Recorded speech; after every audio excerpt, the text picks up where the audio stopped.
Best car கொண்டு வந்துருக்கீங்க சொல்லுங்க. நெக்ஸ்ட் நம்ம ஜெயம் காஸ்ட்ல ஒரு ஈகோ ஸ்போர்ட்டுங்கண்ணா petrol vehicle 2016 model single owner கண்டிஷன்ல இருக்கு. வெறும் 68,000 கிலோமீட்டர் தான் நான் வண்டி ஓடி இருக்கும். வண்டி நீட் அண்ட் கிளீனா இருக்கு. ஸோ 10+ வேரியன்ட்னா ஸோ 4 டயரும் ஒரு 80% பட்டன் இருக்கும். ஒரு மிட் வேரியன்ட் வண்டி தானே, பட் ஃபுல் ஆப்ஷன் வந்துடும். டியூல் ஏர் பேக் வந்துடும், ஏபிஎஸ் வந்துடும். டச்ஸ்கிரீன் செட்டு பாருங்க, பெரிய டச்ஸ்கிரீன் செட் எக்ஸ்டெண்ட் பண்ணியிருக்காங்க ரிவர்ஸ் கேமராவோட. ஆமா, ஏன்னா இவ்வளவுக்கு இந்த எம்ஜி எக்ஸாவெல்லாம் ஆமாங்கண்ணா. ஸோ சீட் கவர்லாம் நல்லா பிராண்டடாக போட்டிருக்காங்க. So cut mat, floor mat, noodles mat எல்லாமே இன்பில் பண்ணியிருக்காங்க. ஸோ ஒரு மெயின்டெனன்ஸ் ஃப்ரீயான வெஹிக்கிள் ஈகோ ஸ்போர்ட்டில் வேணும்னா தாராளமாக ட்ரை பண்ணுங்க. பெட்ரோல் வெஹிக்கிள், லோ மைலேஜ் ஓடின வண்டினா வண்டி அல்டிமேட்டாக இருக்குது. எந்த ஒரு ஒர்க்கும் பார்க்க வேண்டாம். ஜஸ்ட் ரன் பண்ணுற கண்டிஷனில் இருக்குங்கன்னா பாடி லைனில் பாருங்க, இந்த இடத்துல மட்டும் ஒரு சின்ன டென்ட் இருக்கும். மற்றபடி பாடி லைன் க்ளீனாக இருக்குது. எடுத்தால் எந்த ஒரு ஒர்க்கும் பார்க்க வேண்டாம். ஸோ லோ மைலேஜ் ஓடின வண்டிங்கண்ணா.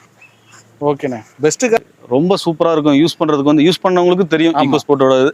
ஸோ 2016 மாடல்னா சிங்கிள் ஓனர் கண்டிஷன் இருக்கு, லோ மைலேஜ் ஓடின வண்டினா இந்த வண்டிக்கு நம்ம ஜெயம் காஸ்ட்ல 4,45,000 கோட் பண்றேன்னா ஃபிக்ஸட் இல்லை, நேரில் வாங்க ஒரு சின்ன டிஃபரெண்ட்ல நெகோஷியல் ஆப்ஷன் பண்ணி கொடுத்துடலாங்கண்ணா. இந்த வண்டிக்கு வந்து பார்த்தீங்கன்னா ஒரு 50,000 டவுன் பேமெண்ட் இருந்தால் ஆல் ஓவர் தமிழ்நாடு சிபில் நல்லா இருக்கும் பட்சத்தில் லோன் ஆப்ஷன் பண்ணி கொடுத்துடலாங்கண்ணா. ஓகேண்ணா.